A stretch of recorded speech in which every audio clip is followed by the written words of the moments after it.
Braxton, welcome to Battleground, man. Thank you so much for joining us. Thanks for having me, Sean. I've been excited to BS with you for a while. So, yeah, me too. I mean, you have such an incredible story. You're an Iraq combat veteran, Ramadi, right? Yep. You were wounded in 2006, right? Correct. Yep. The same year I was wounded. Only I was in Afghanistan, not Iraq. And you just do some pretty amazing stuff. The story of your recovery is unbelievable. And we were talking prior to jumping in to going live about the perils of being political. And I know that having run 2 back-to-back campaigns, I know it's a little bit of a shit show.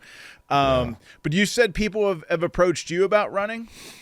Yeah, I mean, I've had a couple people, even some people, Washington D.C. types at one point, and I helped years ago.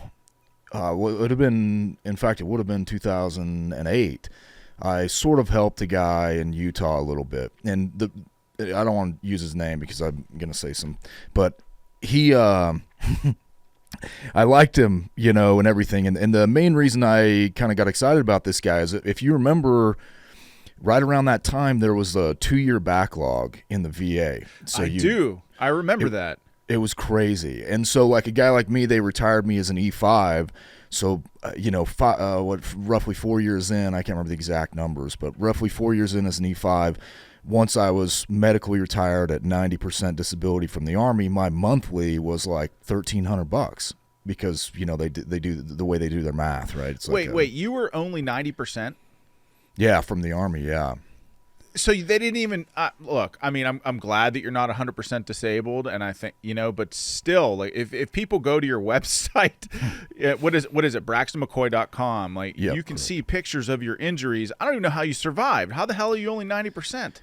Well, so the MEB PEB process is an interesting one too, especially back then. I mean, I guess I don't know how it is now, but the way it was back then, when you're injured that bad, you have like a whole team, right? And every surgeon on that team told me they are going to offer you, first of all, they're going to offer you a bad number. Don't take that number. Get an attorney.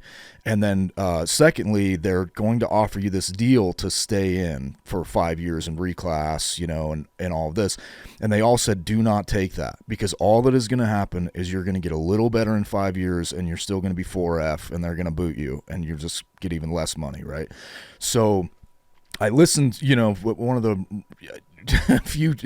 I was pretty hard-headed back then, but I did listen to them on this one, and the initial disability rating they gave me was like, I want to say it was 30%, and they rated my legs at a 0 and my right hand at like 30, and that's how they came up with 30. What? Yeah, man, it was nuts. They rated your legs as a 0. Yeah. Yeah. They cut you from your knees to your hips. Yeah. Oh, yeah. And you were bedridden for months with external fixators on your legs. I mean, so just so the audience is tracking, like you took the brunt of a suicide bomber in Ramadi and had thousands of ball bearings. It seems like I hate to laugh about it, but I can't believe you survived. I can't believe you survived that. Yeah, I'm just blessed, man. In fact, I know you're a Pennsylvania guy. The colonel that died there, McLaughlin, was from Pennsylvania. He's from Mercer. I remember when that happened, which is the military. I'm sure you've heard the phrase, Braxton, about how it's like a small world and how almost everybody is connected in some way. Mm-hmm. It's when I was reading about your story, and you've got this amazing book called The Glass Factory, and you should all go get it. God, we sort of got off track. We were talking about politics. We'll circle back to the political thing. Okay, but your book, it's like what's amazing about it is like when I first started writing Outlaw Platoon is you're confronted with all of these dilemmas of how clean do you want this story to read. Mm-hmm. And I remember like reading World War II memoirs from generals and thinking like they talk about war like it's like a damn chessboard or something. Like it's clean, but it ain't. It's the last thing from clean. And I wanted to sort of write a warts and all story, and your story is just a roller coaster ride, man, of highs and lows about what it's like being a brand new soldier, being in combat, the chaos around being blown up and wounded, and the questioning your own, like whether or not you're going to survive. What struck me the most, Braxton, actually so many things struck me, was how you were you were wounded in your 20s, right? And all of a sudden you were dealing with all of these existential, huge questions about life. Am I going to live or die? I'm bedridden here. I was a 20-year-old in my prime, and now I can't even go to the bathroom by myself. Like, those are questions that most people don't have to deal with until they're in their 60s or 70 years old. You've got friends that have passed away. It's just like there's something about being in war and being in combat that makes people grow up really fast. Yeah, it accelerates the kind of timeline of your life for sure. Like, I was essentially in a not quite hospice, but almost like a hospice-like situation at 20, and it's to your point about the warts and all type of writing. When I decided to write that, man, I was just looking around at most of all the other books that were being written, and I just didn't see anybody telling the story that I was witnessing my friends go through, or that I was going through myself. And I just felt like someone from our generation should just tell the other side of it, like, or maybe not necessarily the other side, but tell a fuller version of the story. I mean, we have the Chris Kyles and Marcus Luttrells, and those are all amazing guys. Like, I'm not meaning to bash or anything, but we didn't really have the just lowly, nobody soldier who gets banged up. I mean, I just didn't see that book anywhere, so I wanted to kind of tell that story. I do, and I think I talk about this a lot, Braxton, that with Outlaw Platoon we were just light infantry guys. I mean, most of the before my guy, one of my soldiers was carrying a machine gun in the mountains of Afghanistan. Their job prior to that was like high school shortstop. And I watched these kids do just this unbelievable stuff. Just one triumph of human spirit after the next. I feel like in combat, my soldiers were just incredible, and I was really lucky to have great soldiers and non-commissioned officers who taught, coached, and mentored me every step of the way. But I agree with you. There's nobility in just being a kid.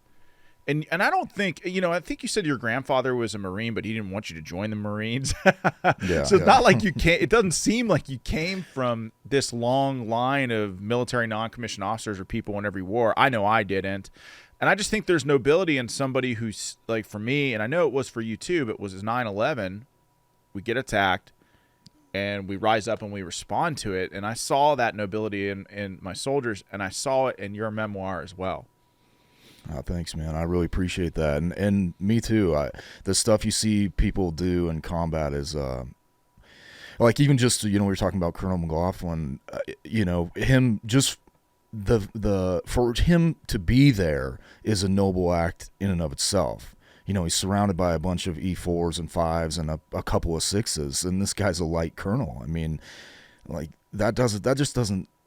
He doesn't have to be there, put it like that. And everybody knew how bad of a spot it was, and he did it anyway. And to me, that's a noble, very courageous act. And, he unfortunately died, and tragic in that sense. But, yeah, the human spirit and that it would take to, man, it's hard to even articulate.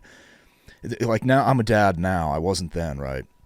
And so for this guy, he had every reason not to be there, both on stateside and, in the war. Like, he could have easily been behind the wire all day, and certainly didn't have to go out of his way to show up at a nightmarish, riotous situation outside the gate that he wasn't even, like, supposed to be on that mission, So, yeah, even just that is one of those sort of acts of the kind of indomitable will that you're talking about, and it's amazing. It is amazing, and I feel like you go through all of this stuff, and you're witnessing these. I mean, it's not even necessarily acts of heroism as when you think about the military or guys being in combat, like things that they do, right? It's not even so much that, it's just the fact, like you said, the fact that he was just there, that he decided at some point in time in his life, he could have done anything, but to volunteer to serve this country, knowing that we were going to war, knowing that you might not come home. There's something to that at least after 9/11, and I think I say our generation because I think I'm just a little bit old. I graduated high school in 2000. I think you said you graduated in 2003, right? So we were pretty close in age. Mm-hmm. But I feel like 9/11 inspired that entire generation, I think. And so much of your story resonated with me because of that, Braxton. And we were talking about politics when we first started, and I feel like this interview is going to go back and forth a little bit. But like, has your experience in combat shaped how you think about war in this country moving forward at all? Yeah. In fact, I kept a journal while I was over there at first, and then I eventually was just. In fact, I think there's a page in there that just says I don't have anything else to say. It was like the last, and that was for me. It was that was the moment that that like when I was there was the moment that I shifted. When I first got there, I was kind of a rabid neocon. Just wanted to beat up the people that know. Yes. And then after a couple months, you see what foreign policy looks like from 20 yards, and I don't know, man. You can never go back. And it changed not just the way I view our the way we make war, but just our political machine in general. Like there was a kid on our team or a guy rather on our team. I'm still friends with him, but he was a kind of a lefty, right? And he was anti-war, typical like peace sign type character, and we all thought he was a dork. He drove us crazy. and then like 3 months in, we're like, Reg was right.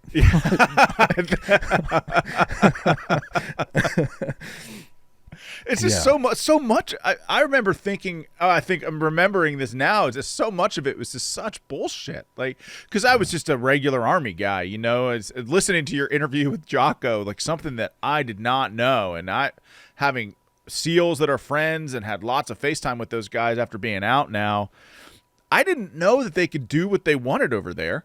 Can you imagine? Like he's like sitting there talking to you. He's like, "Well, we just like if we wanted to do a mission, we'd do it, and if we didn't, we didn't." And I'm like, "Are you fucking kidding me?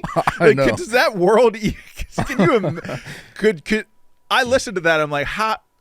They never got a tasking. I feel like every minute of our day, just being regular Army guys, was just occupied with mundane bullshit. And I mean, not that I in Afghanistan, I believed in the mission like you. I especially back in the day, I was very much a neocon. And around the same time you talk about the VA backlog, this was all around like when I got out of the military, everyone was debating the surge in Iraq and all this other stuff. And and I just feel like I used to advocate very much for the wars, and I think back then it was like, hey, look, we're already there. Our war fighters are already on the ground. If we're going to actually get involved in a fight, well, we sure as hell better win. We sure as hell better define what victory or an end state looks like. So let's not half-ass this. Let's get the job done and let's get it done right. But now that we're out, it feels like to me,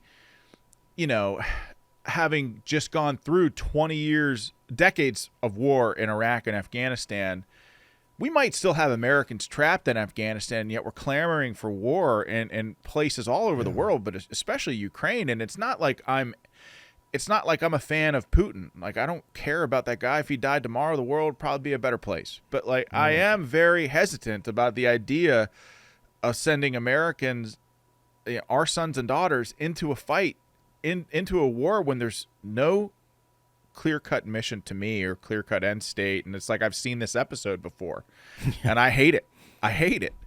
Yeah. And you're exactly right. The biggest problem with the GWOT was there was no clearly defined path to victory. There were no real objectives. Like, occupy is not an objective. I mean, it doesn't mean anything.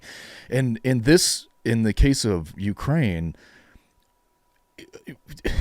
what would it even mean to send soldiers there? I mean, you're going to open a war with a rabid country that, I mean, I'm sure some of them are great people. But this country has more nuclear weapons than we do. And they're all set up on a dead man's switch. So if an exchange is initiated, they launch all of them. I mean, this is like known stuff. We've known this since the 80s. I mean, I'm not revealing anything here. And you're going to put the entire globe at risk for one of the most corrupt countries in Europe. It makes no sense to me.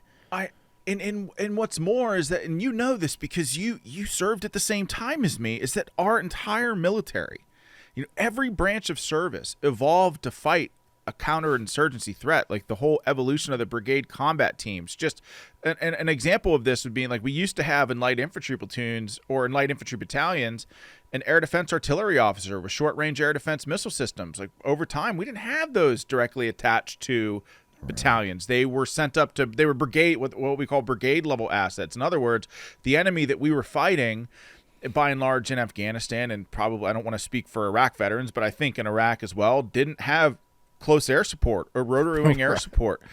Well, that's different when you're fighting a conventional force like Russia. And I think that so many of our politicians are advocating for peace through strength, and that, we need to stand up to Russian aggression without actually thinking about, has our force sufficiently evolved from fighting a counterinsurgency to fighting a conventional threat like Russia again? And I don't think that we have. And it scares the shit out of me because I've got 5 kids now that I'm raising. My oldest is 14. If things keep going the way that they are, my oldest son could be fighting there and over my dead body. Right. Yeah. No, I feel exactly, my boys are young, but I feel exactly the same way. And to your point about the way that we retooled, it's all the way down to like SF elements. We basically turned the entire Army soft system into like an old CRIF team. I mean, these are supposed to be UW guys, unconventional warfare guys, and now they're all just like basically Rangers with a little bit bigger budget. I mean, we have changed everything. We are definitely not spun up for a sort of near peer threat to the extent that maybe Russia is even a near peer, but that really doesn't matter. We're not ready to fight. I don't know. I shouldn't say we're not ready. We probably could pull off a conventional war, but it would take a lot of restructuring for sure. I mean, down to like the minutia of the military. Yeah, I would never count America out, and believe me when I tell you, Braxton, and I get this sense about you as well. If our freedom or our country was ever threatened, I'd be first in line to defend it. But I just think that those of us that have been to war and been on the receiving end of enemy fire and been wounded, if we don't come home and speak up about what that was like or educate our political leaders about what the cost of war is, then we're just going to end up bumbling into the next one. And that's sort of what concerns me about the dialogue that I see unfold on social media every day, or even really on Capitol Hill, that if you have any question about the war in Ukraine, any at all, even if they're valid strategic questions, you're just a puppet. You just are a fan of Russia. You're Putin's puppet. They completely blow you off. And it doesn't even matter that a guy like you has served in Iraq and been wounded and like been on the receiving end of a war that, I don't know. I sure as hell look back at the war at Afghanistan and Iraq and have questions, Yeah. Yeah. And to tie it back into the politics thing, look at how the machine, a lot of people on the right, like we are, like to just, especially the kind of older conservatives, they like to just kind of point at the Democrats. But look at how the RNC spent money. Joe Kent is a good example of this, very loud out about, being anti-war and all this, and they wouldn't give that guy a freaking penny. Masters, anti-war, not a penny, right? In fact, they spent against him, didn't they? Yes. Masters and Joe Kent and all of those guys who thought outside the sort of, the neoconservative box, which, by the way, in my lifetime, Braxton. It wasn't too long ago. Like when I was standing up for warfighters in Afghanistan and Iraq. You know who I was standing up to them from, defending them from the radical left who wanted to balance the budget or defund our warfighters in the middle of the fight. And now all of a sudden, it's like every radical leftist and neocon in this country, they've got these little Ukrainian flags in their next to their Twitter profiles. And I'm like, how the hell? Like, everything is flipped on its head now, it feels like. Things have changed so fast. And, I mean, Dave, do you ever think about that? About how now you have, like, the left and many, like, mainstream establishment conservatives just saber-rattling and clamoring for war? Yeah, I mean, I think we're about one evolution away from Lindsey Graham having a trans flag in his Twitter bio, you know? Like, it's... And if you look at the left, there's this, in my view, it's a myth that the left is anti-war, because the only time they've really been anti-war is when we were killing communists or brown people. Like, they're all about wars in Europe or, you know, places like this. They don't want any war in Iraq, Afghanistan, you know, because those people are, they tick all the right boxes, and they surely don't want a war in Vietnam. Not that I support any of these wars, but just their perspective, they certainly don't want a war in Vietnam against communists, right? Because they're all commies. Yeah. So when it comes to like Russians, you know, those are just dirty white people. So yeah, we can shoot those guys, you know, if you're a leftist. I mean, I just feel like sometimes, Braxton, that we make decisions in this country where we don't really have all of the information, you know, and I mean, are you worried about the future of you said you've got kids, man, and having gone through what you went through, are you worried about their future and the wars that they might fight in?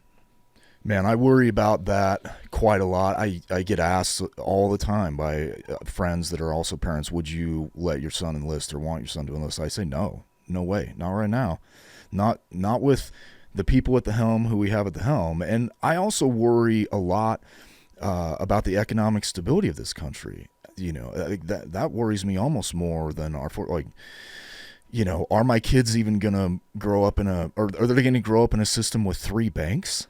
You know, they're going to have to go to Wells, Chase, or JP Morgan to are they going to have to live with centralized digital currency?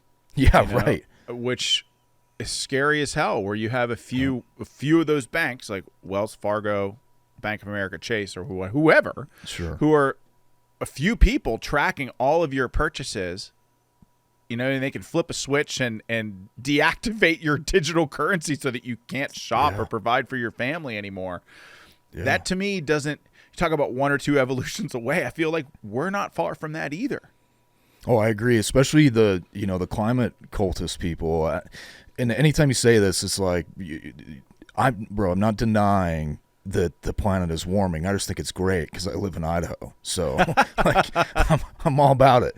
But the climate stuff, the ESG stuff, if they were to get us on a digital currency, then all of a sudden they can just say, well, you've exceeded your family's limit of burgers for the month, so you can't spend money on burgers anymore, you know, like exactly cow farts or whatever.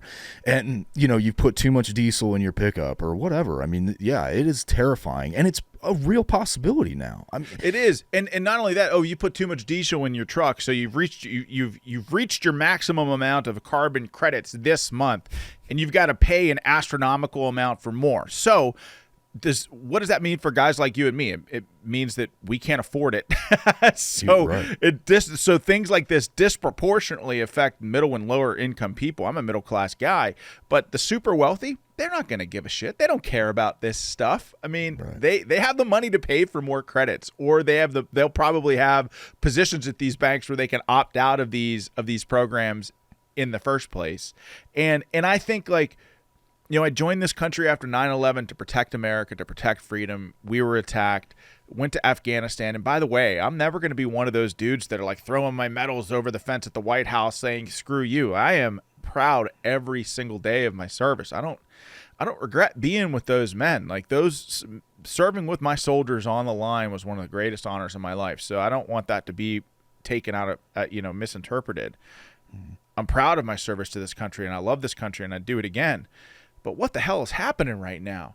It feels like like things are falling apart so fast. You talk about the economic situation in this country. Banks, 3 banks in the last week have completely collapsed in on themselves like dying stars, and the Fed's response is to print and infuse an additional $300 billion right off the bat into that system, and maybe $2 trillion. Like, we're just printing money.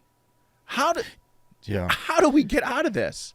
And the scariest part to me, and listen, I'm a dumbass who gets bucked off horses for money, so like take everything I say with a grain of salt here.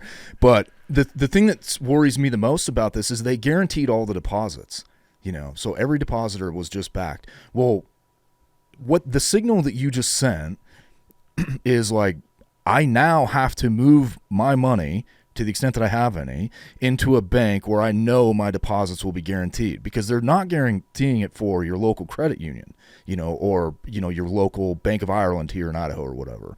They're not going to do that. So if I have, however many thousand in the bank, and I'm, worried about my nest egg, I would be stupid now not to move that into Wales they've really forced our hand here, and that is terrifying. That then you've got 3 banks can set the terms for without going into the Fed. Now you have not just the Fed, but 3 or 4 or 5 banks can set the terms for money lending in this country in perpetuity. Not only will these banks collapse, but you will not be able to stand up a new bank in that environment. There's no way. Who's going to trust you? I know. And so I'm concerned about all this stuff. Do you feel okay, so you signed up after 9/11 like I did. Do you look back on that service? Do you regret it? Are you proud of it? Yeah, I'm proud, man. No, I don't regret it at all. And I would do it all over again. I'd probably be, if I could make some changes. I've thought about this a lot, man. Like, if I could make some changes, maybe I would try to, maybe I would have not went and got Sergeant Can. But even then maybe the suicide bomber makes his way into the building. And so it's I think you just have to look back at everything and say, yeah, I did the best I could with the information I had at the time, and I can't, the past is past and I can't do anything about it. And so with that in mind, I mean, why would you, like, what is there to regret? Like if that's your view, I don't regret anything. I mean, it would be nice to get the couple inches or, inch and a half back that I lost out of my femurs, and like being able to use my right hand like a normal right hand would be great. But no, I don't, even knowing that, I would still do it over again for sure. And I think the guy you're referencing, I remember, is like a lefty or libertarian that threw his medals, and was crying and shit. And no, man, that's just like, I'm not trying to bash on him. He's probably struggling to process stuff, but that kind of crap is just silly. Like, my medals are in a box, like in a safe, and one day my kids will care about them. So it's not like I flaunt them or anything. But right. I'm proud that they're there, and my kids will think it's cool. And so yeah, I'm. How old are your kids now, Braxton? My daughter is 15, and my boys range from 5 to 16 months. You got all ages, man. Have you ever had any questions? Has your daughter ever asked you any questions? Has she seen your medals? Does she ask you about your service?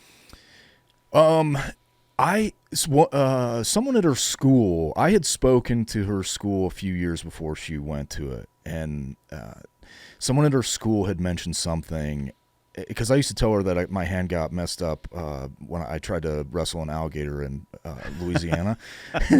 So I told her that for 10 years or whatever. And then she asked, and so I finally told her kind of the whole story, because I figured it might as well come from me and not some other source. So my oldest has heard some, but I haven't let her read the book yet. I just think she's too immature still to fully process it. Yeah, that's interesting, man. I mean, I'm dealing with some of this stuff. I mean, my oldest, so I've got a 15-year-old, a 14-year-old, 2 12-year-olds, and a 10-year-old. And my one of the traditions in my family is after Christmas, like the day after Christmas, we start watching Band of Brothers, and we have to finish it before New Year's. That's just what I've always done, and I don't know why. And I think for the first year ever, like we let our kids watch that, and they, it's history. It's and they were all studying Normandy, and they were studying the Holocaust in school at this time, so it was like they were interested in it for that reason as well, because they were learning about it in school. But when they realized that, hey, like my dad was light infantry too, I started getting like more and more questions. And I've had like, especially like my oldest ask, she was like, hey, she had asked about the book. Would you want me to read the book? And my son as well. And I'm like, I don't think that, even though it's history, I don't know that I want you to read it. So I sort of feel like you do in that regard. Isn't that weird? No, I don't think it's weird. You don't want your kid to experience kind of secondhand trauma, I think, is part of it. And then also, I mean, it's just weird to have your kid read a book about you. You know what I mean? It's like, look how cool I was, Yeah. It's just kind of... I agree. It probably is just that simple, Yeah, it's just a crazy, it's like everything comes full circle, I'm grateful that I didn't have kids going to deploying. I don't know how I would have done it. I really don't. Yeah, I don't either. I mean, so take me back. So how did you make it through? Yeah, I was wounded as well. I didn't have injuries like yours. I had a traumatic brain injury, and I struggled a lot with that in the years after I got out.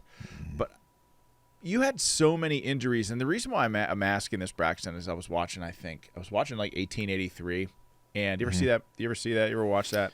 I think my wife and I tried to watch one episode, and I fell asleep. Yeah, I was going to wonder how somebody like you, like, are you watching how they ride horses, and you're thinking, well, that ain't how you do it? Does that? Yeah, my old man used to drive me crazy with that, and now I'm totally that guy. I'm totally that guy. It drives my wife insane. Yeah, I do. We watched Yellowstone when it first came out. We watched a couple episodes, and in the beginning of the show, this character is like training this horse. And I'm like, oh my word, you couldn't take 20 minutes to learn how to swing a rope like without looking like a dummy. But yeah, those shows are, I mean, I'm glad that people like them or whatever. I'm happy for them, but no, they're not really my thing. Honestly. Well, the reason why I brought it up is because somebody gets shot with an arrow or something like that, and dies because of the infection. And I'm thinking like, well, God, like all of the infections that you had, and like, there's no way you would have survived that. No. Without the care that we have here in this country, right? I mean, yeah. I'm thinking about from the time that you were on the battlefield and you didn't even know, you thought that you were torn in half. Yeah. And you learn that you weren't. And then you're evac'd at multiple different places, and you're sort of in and out of consciousness the whole time. And it seems like you've got like holes all through your body. I just don't understand. Like, there's no way you would have survived that even 20, 30 years ago, I feel like. I mean, I might be wrong, but... No, you're totally right. I had surgeons tell me that I probably would not have survived a year before if they didn't have because, they had stood up a new surgical facility in Fallujah or improved it or whatever. And then obviously, I keep trying to say Bethesda, but not Bethesda. There Walter in Reed? Baghdad. No. Oh. A local, but anyway, yeah, no, for sure. There's no way 20 years ago we would have lived. No freaking way. Even at the beginning, like in the invasion, I would have died for sure. 2005, like the year I got there, I might have died in the beginning, honestly, just because we just didn't have, Charlie Med wasn't quite up to snuff at the time. So yeah, there's no chance. And the infection part, that was the scariest thing for me. I mean, it was all bad, but that scared me. I grew up with livestock, and I've seen infections. I know what this was not new to me at the time. And so when I found out that I had that bad blood infection, that's when I got really nervous because, I mean, usually cow or horse gets that bad of a blood infection, they're probably just dead, blood infections are no joke. And you had, I mean, your femurs, your femurs were broken? Were they broken in the actual attack? Yeah, my left femur was broken in 3 places, and my right femur was broken in 2. And then both my hips were broken, and my left hip was broken in 2 places as well. And my lower back, my left tibia was broken.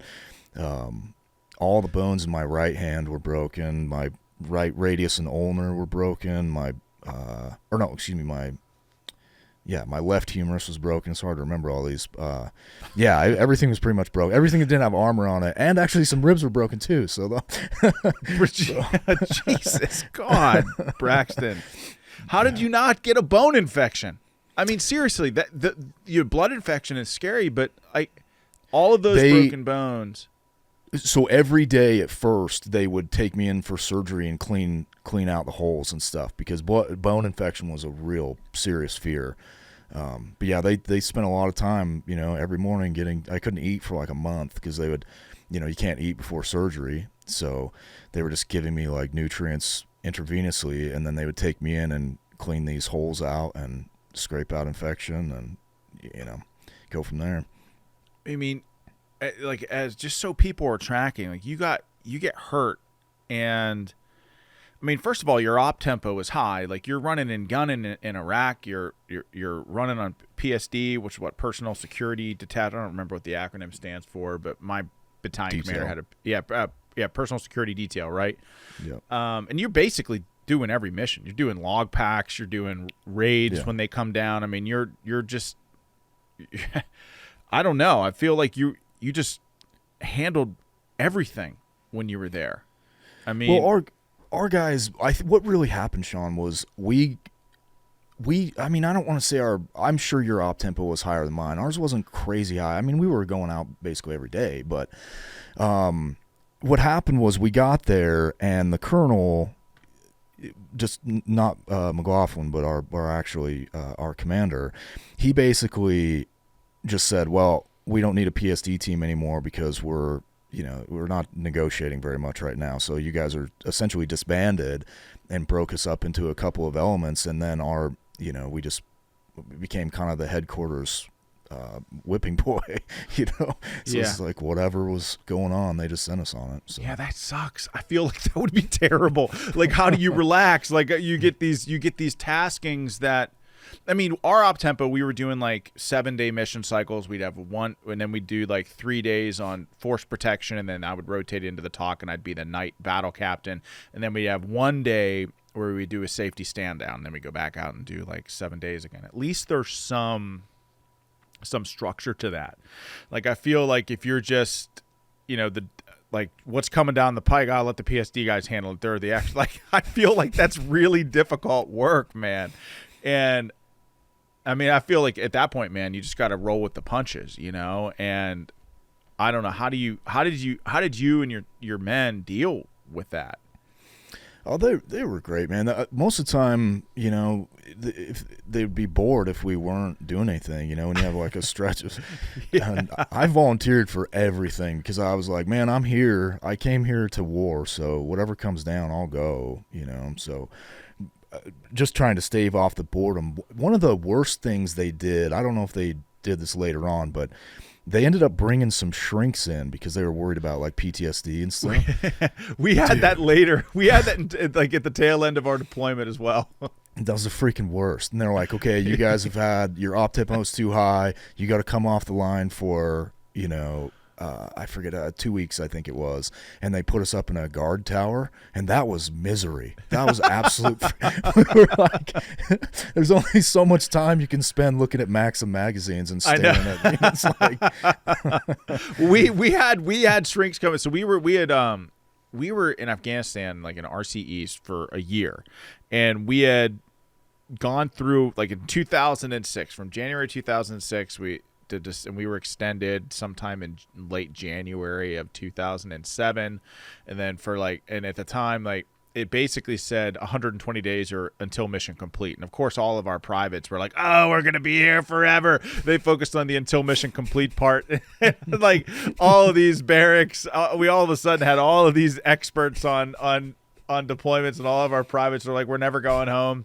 And what's crazy about it, Braxton, is that, like, the Army literally didn't have anybody to replace us. Like, they sent everybody to Iraq in support of the surge at that time. So all the units that were supposed to come to Afghanistan and rotate in didn't show up. And so we were just stuck. And so we were just stuck there. And of course, everyone thought we were staying there forever or for like another year. And we had all these shrinks come in after that, because I had all of my troops at that point, like, I was the last guy on my base doing the RIP, the relief in place for the 82nd, who was supposed to come in and replace us but ended up leaving. All of my other troops were home, Braxton. So they had already made it home, already linked up with their kids, their wife, put down payments down on houses and vacations and whatever. And MPs had to go to their houses and say, "Actually, sorry, not sorry, but you've got to get on a bird and fly back to Afghanistan." Shit. Like, I'm laughing about it now, but marriages fell apart, soldiers went bankrupt. So we had, I feel like, several shrinks rotate in and out of our fire base in eastern Afghanistan. And I laugh about it now, thinking, like, they didn't know what the hell they were walking into with my guys. Because they'd be like, "Well, you can't patrol for like at least a week." And as a platoon leader, I'm like, "We're running with skeleton crews already." I'm like, "What the hell are you talking about? I can't take a squad out for a week? Like, that ain't gonna fly, Right. And I mean, I guess looking back on it, man, I think I'm grateful that the Army recognized the need for that, because there was a need for it. And I suppose they could have just sat on their hands and done nothing about it and think, "Well, this ain't going to work." But I'm glad that they at least tried to recognize that frontline troops, like, there was nobody else. I mean, we were just rotating in and out of the field 485 days in a row, man, But don't you think that speaks to it's like, in a microcosm, that's the problem with the GWAT. Like, they had no freaking plan. And then they were pulling audibles like the surge. It's like, you can't audible without a play already called, right? Like, it's a great point. Yeah. Like, but they I don't know, man. Our elites, our betters are not better. They're not. That's the problem. They're not. And you talk about audible. So, like, the first part of our deployment, the first year, our mission was strictly counter-terror. We went after the bad guys and we killed them. And then doing that, we protected the people. And the people of Afghanistan loved us because they just wanted to live freely in peace and prosperity. And we were taking care of the bad guys that were plaguing their lives. And then we had this audible in January of 2007, just after we were extended, where we would build, or just before we were extended, actually, where we built the very first combat outpost, and we shifted from counter-terror to counterinsurgency. And we built all these outposts all over eastern Afghanistan. And every single private in my platoon is like, "Sir, this is effing stupid. Like, why are we building a base here? We can't even man it with the proper combat power. And the bad guys are just going to walk right by us for a ridgeline over. Like, we're not going to be able to do anything here. We're not going to be able to patrol here. We're barely able to protect it." Yeah. And I think, like, first of all, they tried to overrun our outpost when we were there. It was half construction. We killed every one of them. We killed over 350 bad guys that day. We were just lucky, Braxton. We caught them on a Predator drone, and we stacked up air, and we took them all out. But every year after that, an American platoon was overrun in Afghanistan precisely because of that audible. And it was like, what the hell's the plan? We're just building combat outposts all over Afghanistan, living with the people there. Maybe it works, maybe it doesn't. And every year, it never failed. In January, you'd read these reports from the generals to the politicians in Washington. "Oh, the mission's on track in Afghanistan. The Afghan National Police, the Afghan Border Police, the Afghan National Army, they're all on track." Full collapse in a month. No accountability. In every single grunt you talk to from the Afghanistan war would tell you from 2006 to 2022 or whatever, or 2020 when they pulled out, every single one of those guys would have told you this isn't going to work. I know. How do our generals just get it so wrong? It is so true, isn't it? I mean, did you have that as well? Did you have guys that you served with that were like, what the hell are we doing here? Like, this doesn't make any sense. Bro, I became that guy. Yeah. And the cop strategy worked in Iraq. It worked well. But Iraq and Afghanistan, I didn't go to Afghanistan, but those are different places and different wars. So it seems like they just misapplied victories in one place, and sort of thought they were, they just conflated the two countries at every turn, I think. And it's a mess, man. And when we were, so there was at one point I remember talking to an artillery guy, and I was like, hey man, this whole, because they had this policy in place where they would shoot 8 Super 8s back at any mortar that came onto the fob. And I'm like, and for anybody who doesn't know, like Super 8s, that's a 155. That's a big explosion. It's a blast radius of like 100 meters or something. It's like huge. It's like those are our biggest guns. Like 155s. Yeah. So I was like, hey man, this policy is dumb, and people are getting very upset that you keep blowing the windows out of their schools and whatever else. They're just their neighborhoods, right? Like, how about we do like a little more scalpel and a little less hammer on this thing? Like, I know you're mad, and you got that new fancy targeting system that gives you the point of origin and all this, and you're excited to use it or whatever, but you're not even hitting the bad guys, dude. You're just shooting into a neighborhood. So maybe we cool it with that. And of course it didn't go anywhere, But you talk to the Iraqi people, and they'd be like, hey, please stop blowing up our villages. And then politicians at home would get on and say, well, it's not the U.S. is being blamed for, the Al-Qaeda. At the time, it was Al-Qaeda in Iraq. The damage that the Al-Qaeda in Iraq is doing with, IEDs and this kind of stuff is being pinned on the U.S. It's like, actually, only kinda. You guys are also shooting, artillery into a city, and this is like dumb. Please don't do this anymore. It is such a great point, because, and what's more, and I'll add to that, so the enemy is smart. They watch our TTPs, our tactics, techniques, and procedures, and they adapt to them every day.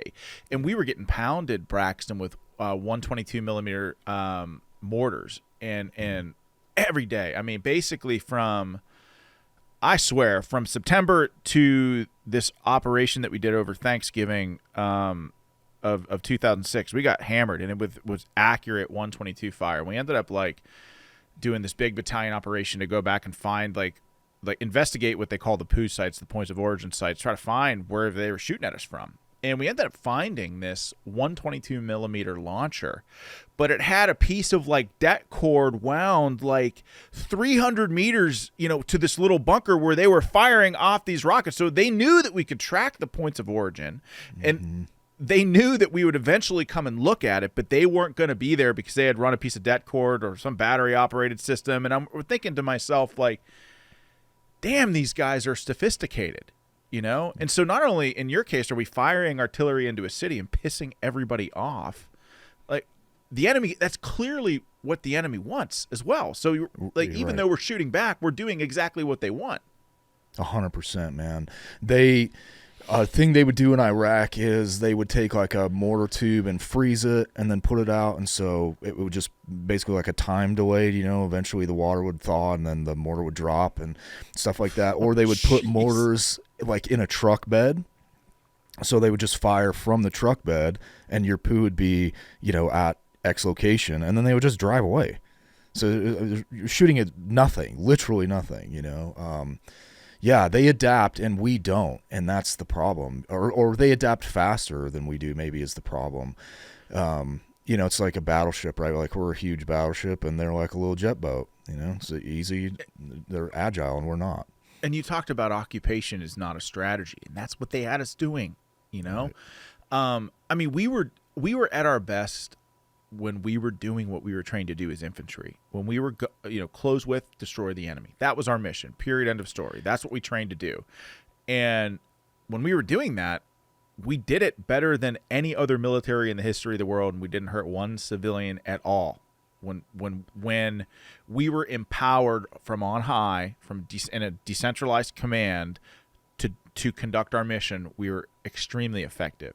It was when when our mission changed and the rules of engagement changed, and all of a sudden, like, people in Bagram were watching through a Predator drone, like, a battle on the ground and trying to micromanage it. That's when shit hit the fan for everybody in Afghanistan, when they tried to micromanage the fight, and all of a sudden we were an occupational force doing humanitarian assistance, bringing rice and building wells and handing out blankets, which we were happy and proud to do, man. We really did believe in trying to help the Afghan people. We really did. But like, that's ultimately not what we're trained to do, Sure.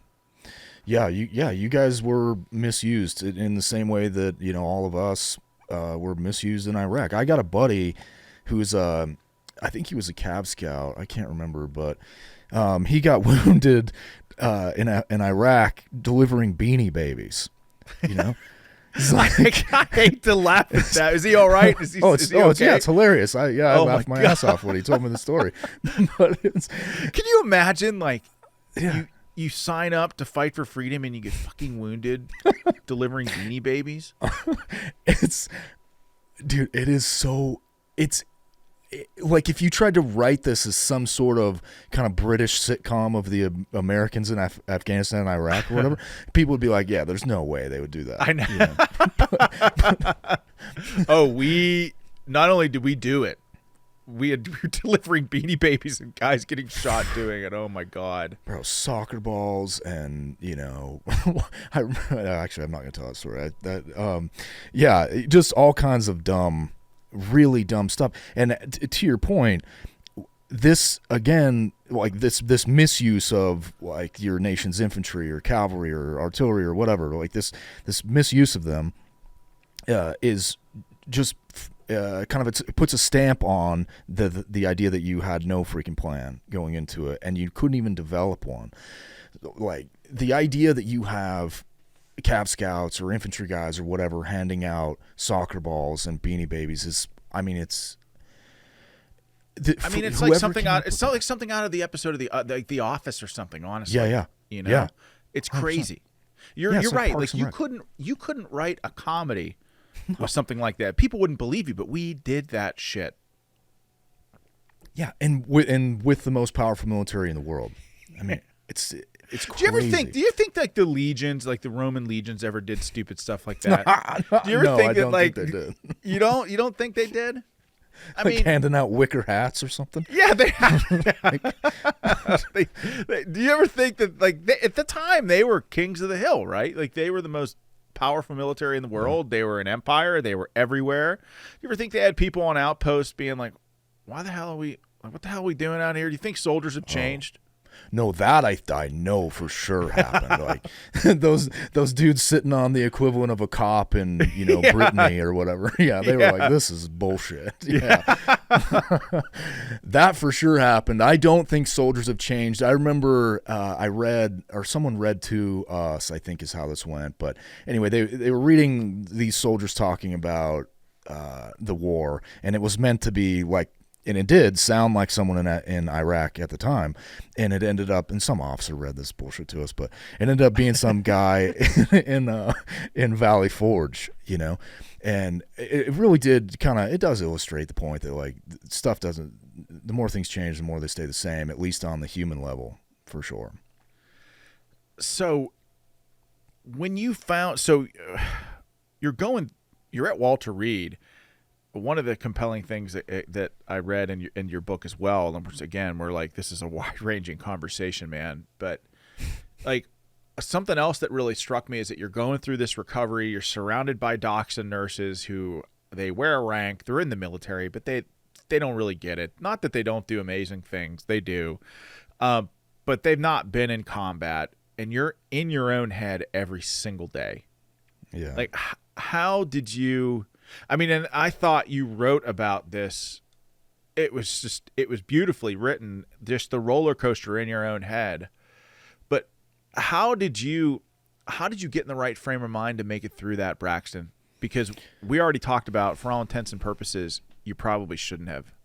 You shouldn't be walking. You sure as shit shouldn't be riding horses and getting thrown off of bulls, you know? Yeah. I think the honest answer to that is I don't think I did. I just kept going, like you say, I was trapped in my own head, and I kept going high and low. If I could go back to that young guy, I would say, look, man, try to keep the highs lower and the lows higher, But I didn't learn that lesson until later in my life, How did you learn that? Like what? Trial and error. Really? Yeah, dude. Yeah, I think I'm kind of an analytical person anyway, and so one day I was just like looking back over my life, and I can't exactly pinpoint this, but maybe I was hiking or running. I can't remember exactly. Well, actually, one moment for sure I can pinpoint, but yeah, just looking back over everything and realizing, look, man, you have at least some control over the depth and heights of these peaks and valleys. So try to like level that stuff out, and things will kind of work out. And I still get, wound up, about stuff. I'm definitely not perfect, but I really try not to get too excited or too upset about anything. I bet you Jocko loved that revelation. Jocko's the whole taking some extreme ownership over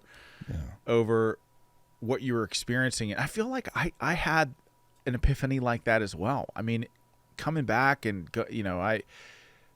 I don't know, man. Like I as an officer, I struggled as well. I had a traumatic brain injury. I wasn't myself. I had to go through rehab at the Traumatic Brain Injury Clinic at Fort Drum, New York. And it wasn't until I said, hey, look, like I got to sort of pick myself up from my bootstraps here. And like you said, make the lows higher and the highs a little bit lower, and try to find some middle ground and just own where I am. And so to Jocko's point, there is something to like taking an extreme sense of ownership over one's position. Yeah, absolutely. Yeah, that's that, and his idea that discipline equals freedom are, they're profound in their brevity. Yeah, and that guy, if there was ever a dude that was made for war, it's that guy, right? Like, I swear to God, man, that is the truest thing ever. So I went and did his podcast. It was super unassuming, like, and I had heard about Jocko before that, and I thought, like, yeah, this dude's the real deal. And so I get like booked for his podcast, right? And like I fly out there, and he sends me this address. It's at this Victory MMA place. I'm like, oh, this is an interesting place for a podcast. And he like picks me up and drives me there.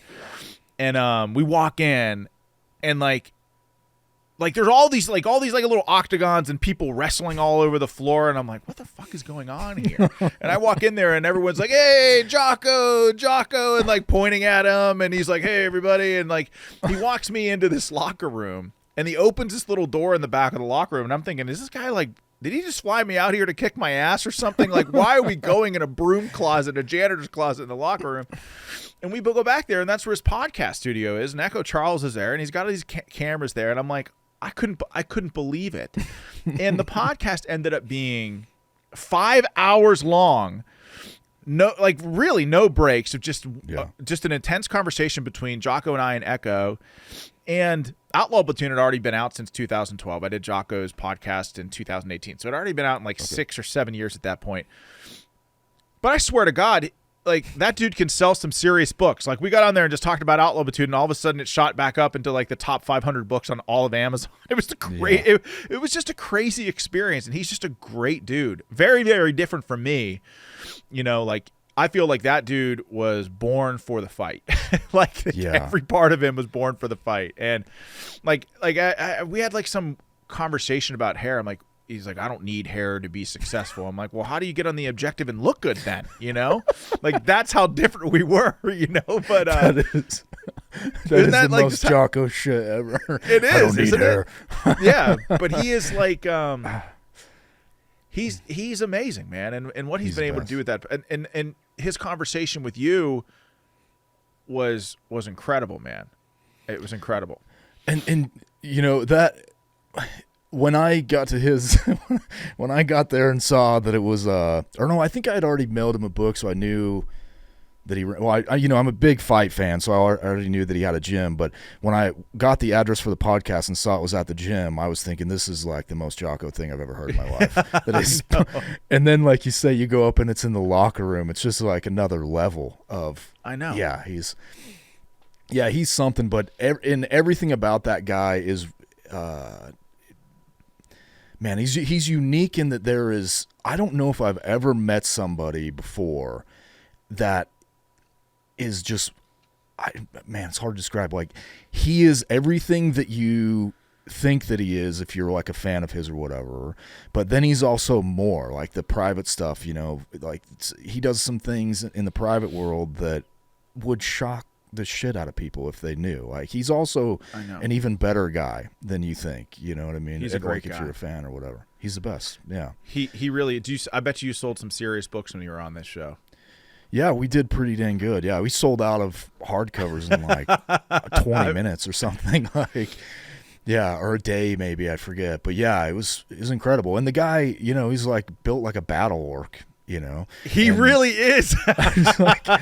he's sitting across the table from you, reading your book to you. It's like weird. It's like it's a surreal experience. Yeah. And he reads them. He really does read them. Yes, and he thinks about them. And, I have nothing but positive things to say about that guy. Like, he's one of a kind for sure. And yeah, like I was like driving, like I was campaigning or something for Congress, and I was like driving into a Subway, or I was doing some fundraiser out in Philadelphia. I was driving across the state. So in the middle of nowhere, Pennsylvania, like pull into like a rest stop, or maybe it was in Maryland. I don't even know.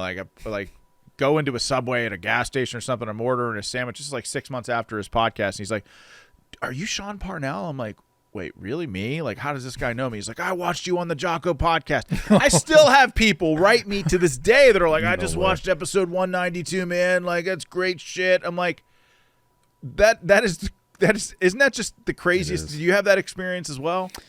Man, nobody lives. There are no people where I live, so like I don't. Dude, our valley is. I don't want to mess up Persec here, but our valley's like 30 miles wide and 100 and so miles long, and there's 200 people in the whole valley. So like that sounds amazing. Yeah, no one recognizes me who doesn't already know me, but I could see that happening though. So sure. how did you? So where are you now? You still doing? Are you farming? Are you ranching? What are you doing? Yeah, I'm a horse trainer by trade, so right now in the winter I just spread straw over the ice. Like, I really can't do hardly shit right now, but when it thaws out, I'll be back riding colts, and so we raise, breed, and train horses. You make a living doing that? Yeah, it's not a great living, but it's a good one. Like, it's not great money, but it's a good way to live. I eat 3 meals a day with my kids, and the bills are paid, and we're happy, and my kids get to, my boys are all homeschooled, so they're, it's just great. Yeah, I think if there's anything I learned throughout this process, it's that you can't replace time with your family. And so for me, it was an easy choice to go back to living how I grew up, because I get to spend that time. I don't know how many years I'm going to have alive, so I want to maximize the amount of time I have with my kids, man. I totally agree with you. I completely agree with you. So time is the one constant that all of us are working against. And I feel like people in the military, the guys that I've met, and women for that matter, they appreciate time more because they know how fragile life can be. Do you feel like you?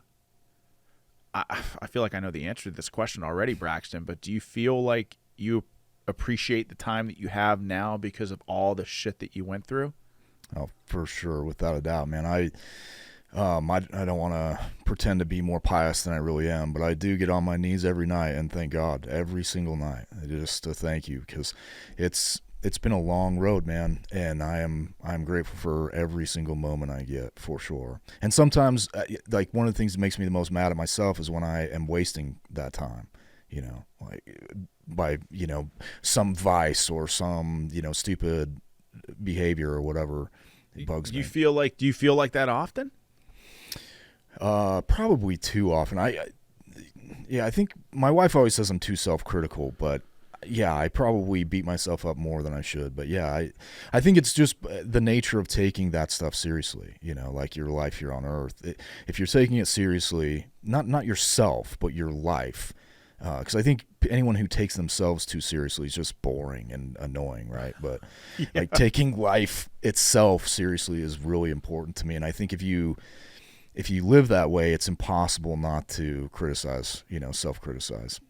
So how do you make sure that you're not wasting time? Like, how do you differentiate between time well spent and time wasted?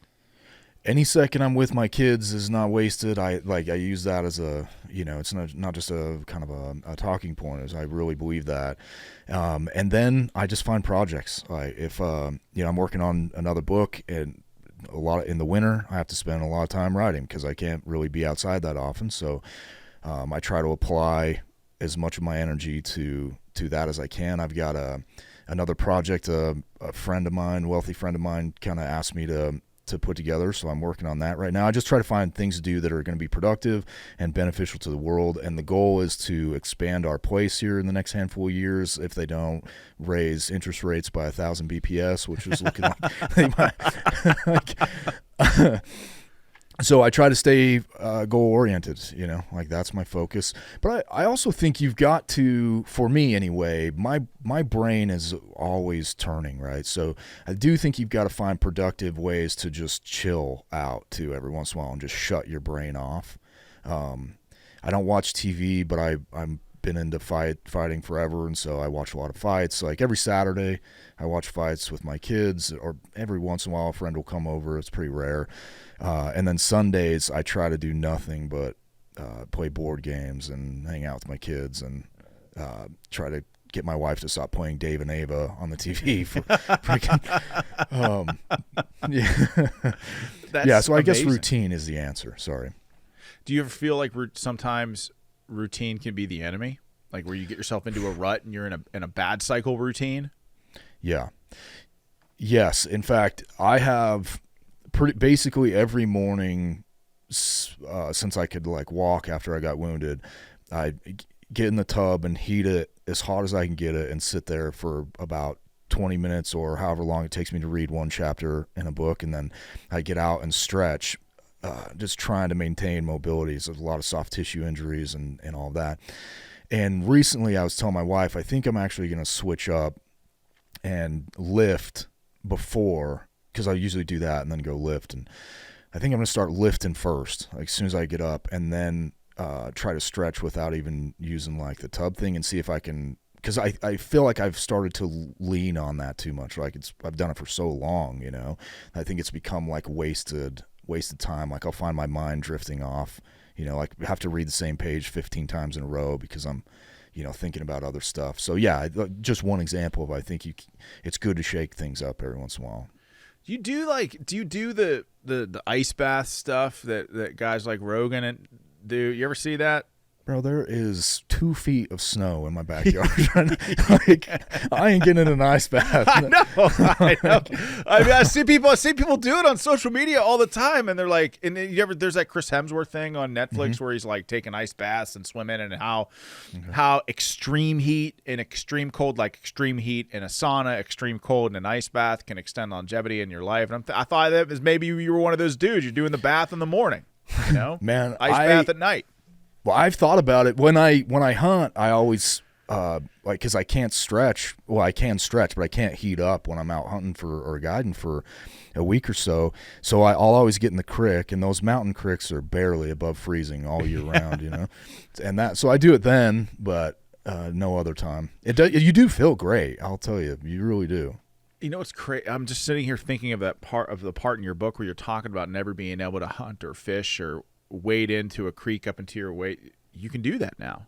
Yeah. Right? Absolutely. Yeah. Yeah, it took a lot of work, but it's great. Life is crazy like that, isn't it? Where you're so convinced that things are going to be a certain way, and then just time. Yeah. You get to a point where you ever look back on that and think like holy shit, I was way off. I was way wrong.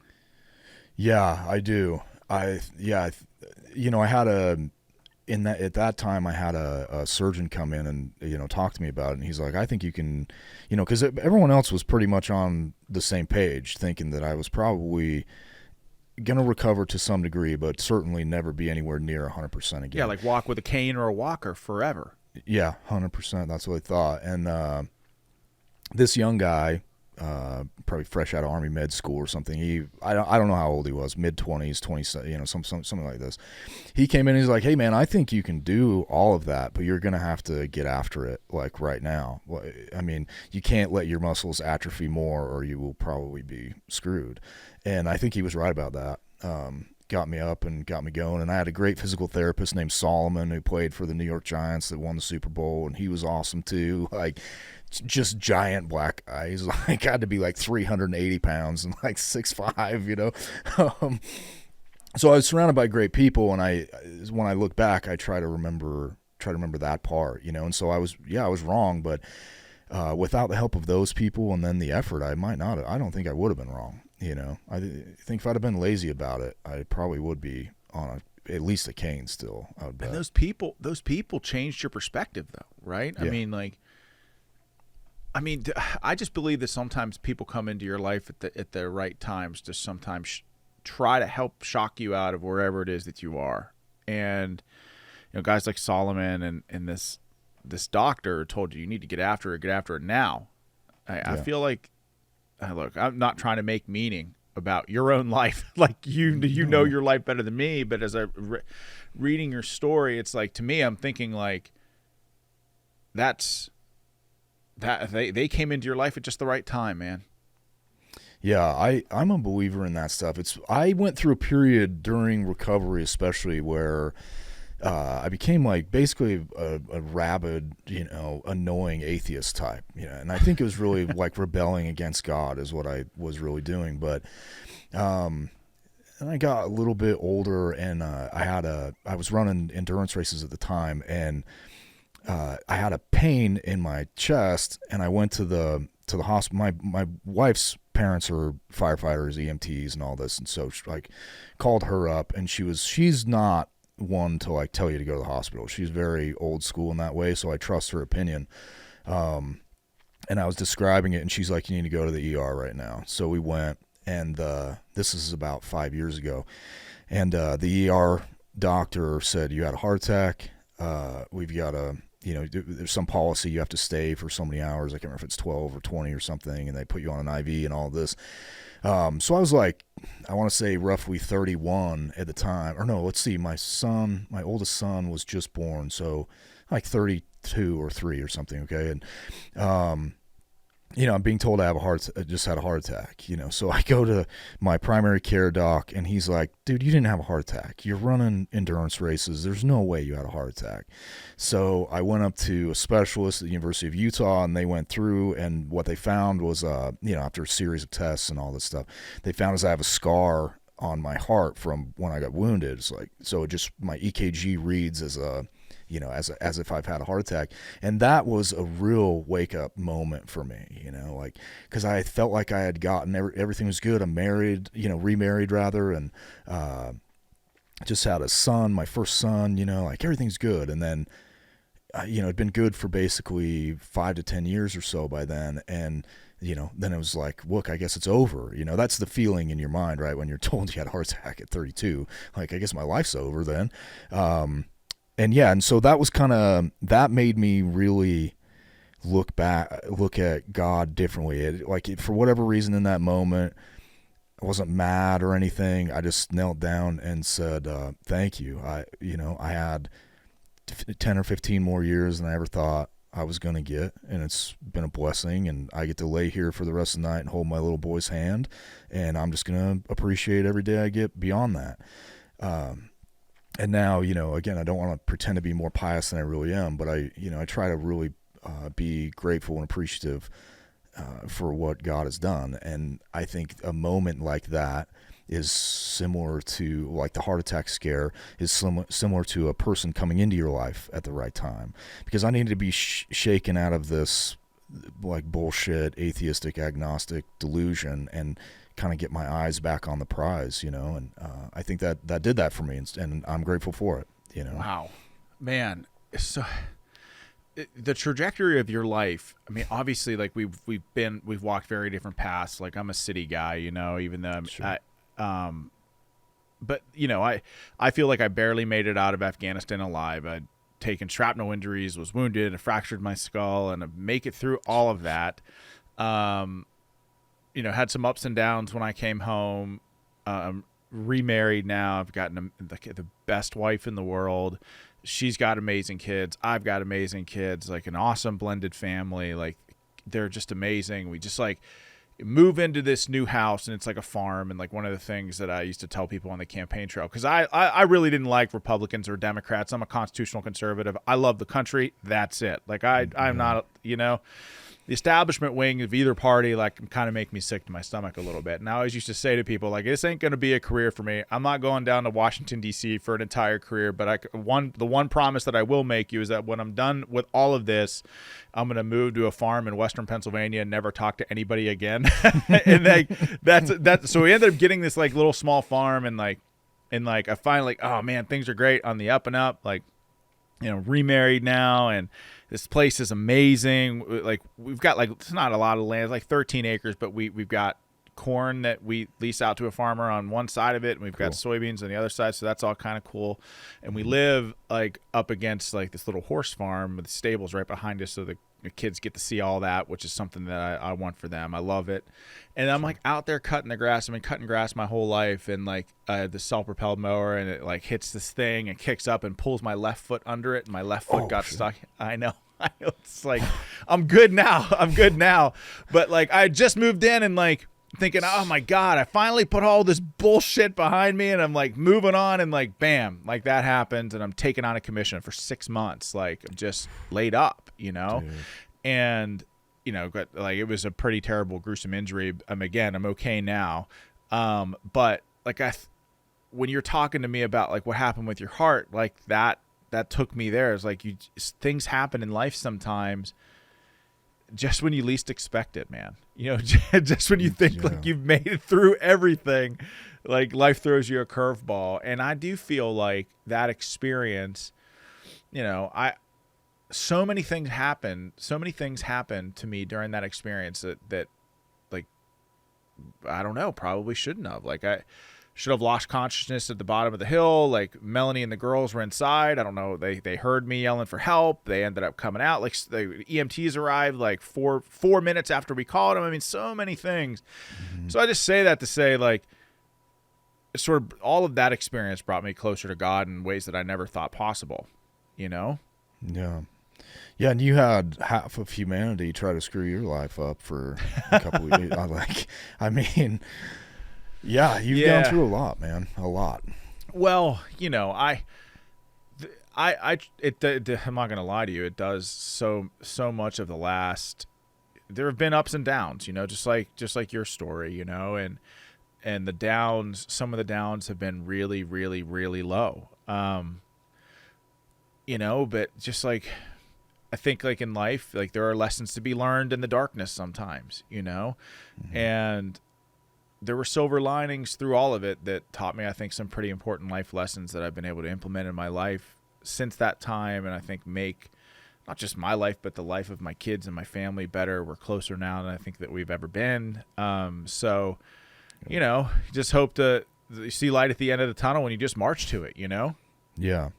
Yeah, that's all you can do is pick a goal and get there, I think.